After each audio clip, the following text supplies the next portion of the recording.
Has a really good potential for producing and delivering fresh foods to restaurants in a dense urban city like Chicago. And that advantage is that there's a short distance and a short time that freshly harvested food has to travel from the farm to the restaurant. And that, of course, is going to provide a higher level of quality for the chefs who are seeking high-quality foods, but it will also provide a higher nutrient density to the consumers. So fresher foods are better for everyone. But that's only part of the cycle. Another advantage that urban farms can offer to restaurants is if we're able to make some changes to the existing laws and regulations regarding composting.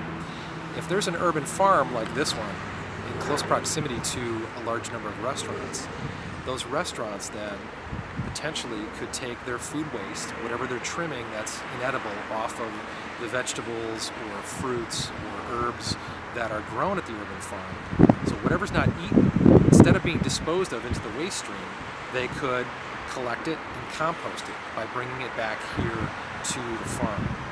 Now that necessarily wouldn't be the restaurant's responsibility, it would be a service providing sort of full cycle freight between urban farm, restaurants, and then back to the farm.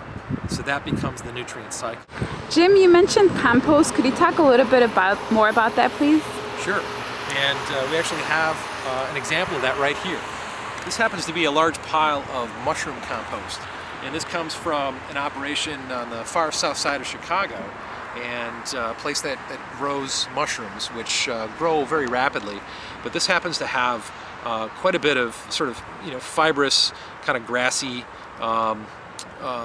materials in it, and then some soil and the residual of some mushrooms, and then of course what you can't see is lots of fungi and bacteria.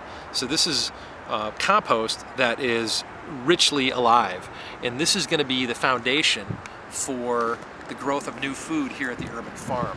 So that's really, I think, one of the key advantages and connections between urban farms and urban restaurants, is that if we can have a change in the regulations and simplify a process where food waste from restaurants can be returned to an urban farm and composted, then that compost builds new soil to grow new food.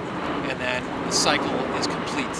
Food grown at the farm, taken to the restaurant, prepared at the restaurant, and then what isn't served and consumed can come back to the farm to build new soil.